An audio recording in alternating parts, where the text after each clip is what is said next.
I want to begin this video by sharing with you a few scenarios that should help set the stage for the idea that I'm going to be talking about. First, I want you to imagine an ice cube sitting in a room where the temperature is below freezing. Slowly, you begin heating the room, but every time the temperature increases by 1 degree, nothing is going to change with the ice cube until you get 1 degree past freezing. And at that point, the ice cube begins to melt. Now imagine you're building a bridge, laying brick by brick until you have a completed bridge. Well, until you lay every single brick that will make it to the other side, you're not going to have a completed bridge and it's not going to work very well.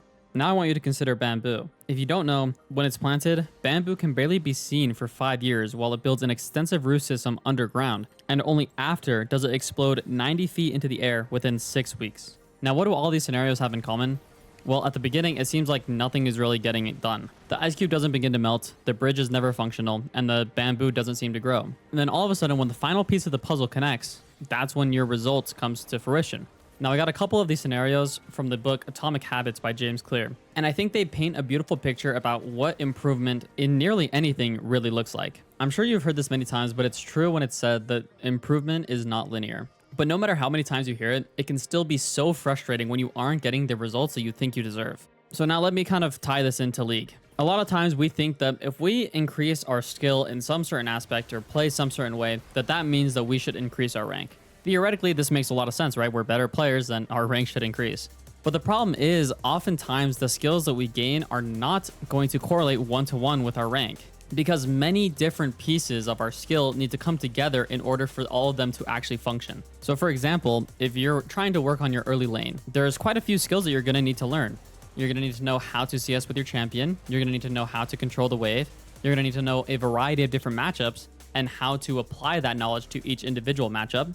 You're going to need to know how to trade and what your best base timings are and your wave clear breakpoints, and be able to jungle track and support track, and also know the power curve of the enemy. There are so many different skills that go into the simple task of being able to lane properly. And so you can't expect to get a huge increase in rank if you improve only one of those skills, because without the other skills, it really doesn't amount to much. But this is one of the main driving points in the book Atomic Habits, is that it's a lot of little things that add up to be quite significant in the long run. It's just trying to remind yourself while you're going through that improvement process that you still are making progress. You may just not get the return on your investment until much later. Now, like I said earlier, just because we know this fact, it doesn't necessarily make it easier to deal with that stagnant rank for so long until we finally get that burst in success. And one of the problems is that it's so difficult to tell whether you're actually improving or not if you can't see a tangible sign that is telling you that you are, like your rank. You can kind of imagine it like that meme of the guy that's mining for diamonds and he gets 1 block away and then he stops and turns around because he gets too frustrated and feels so hopeless that he's not actually making progress. To avoid that,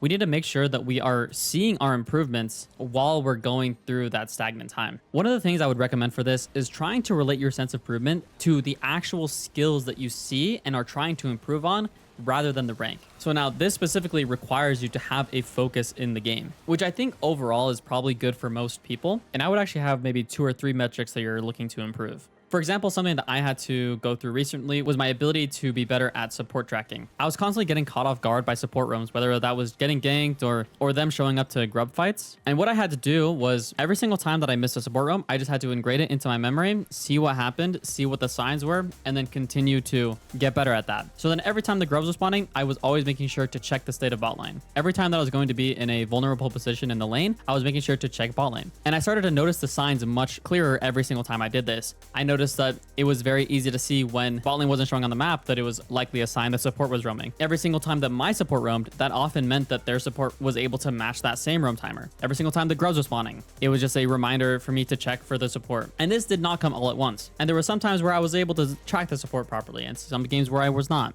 But over time, ingraining that skill over and over and over again, I was able to get much more clear on it. Does that necessarily mean that my rank immediately went up? No, definitely not. And it definitely did not go up linearly with how often I was getting that support tracking down. But I was able to tell that I was improving even if my rank wasn't going up, because every time that I was able to find that support roam, I knew that I was making progress on that goal. And this is where the difficulty of League comes into play. The more I focus on my support tracking, maybe the less I'm going to be able to focus on maximizing my trades in the lane, because I have to dedicate more mental energy to support tracking, so I can't use as much on my trading. And that's totally fine, because that's the sacrifice you have to make in order to make progress on any skill. And as support tracking becomes more and more just part of my subconscious mind, then I can go back to being able to execute on my trades in the way I want to. And then on top of that, I'm able to support track as well. And only when multiple of these things come together is when you make true progress. And then there's the whole other issue of you needing to relearn the same skills when you get to a higher rank because of higher quality players. This is something that people often forget about and find a lot of frustration in. And this is exactly why this improvement curve repeats over and over again. You'll be stagnant, you'll shoot up, and you'll be stagnant, and you'll shoot up, and it'll be over and over again, because these same skills that you thought you developed, which you definitely did, need to be relearned so you can execute them at a higher level, because the better your opponents are, the more difficult it is to execute on all of those skills. Improving at League, or really even at any skill, is incredibly satisfying because of its difficulty. But understanding the way in which you do improve will drastically help you be able to get through those difficult times so that you can finally reap the rewards at the end of it. The biggest takeaway that I want to leave you with is don't get stuck in this valley of disappointment. Whenever you realize that there's something you can improve, it's incredibly encouraging and motivating, but just because it takes a little bit longer to actually see the results doesn't mean you should give up. Don't be the guy that stops one block before the diamonds. That being said, you also need to make sure that you're improving in the right way. So what I would say is go for a couple months or whatever time frame seems reasonable to you, and make sure that you're seeing tangible improvements in the skills that you're trying to develop. If you're doing that, then it would make sense that you're on the right path. But if you don't necessarily see that, it might be something with your process as a whole, because of course we can't know if we're mining at the right place for diamonds or not. But once you start to see the improvements, don't stop. Get through that difficult time, and I promise the results are going to be worth it.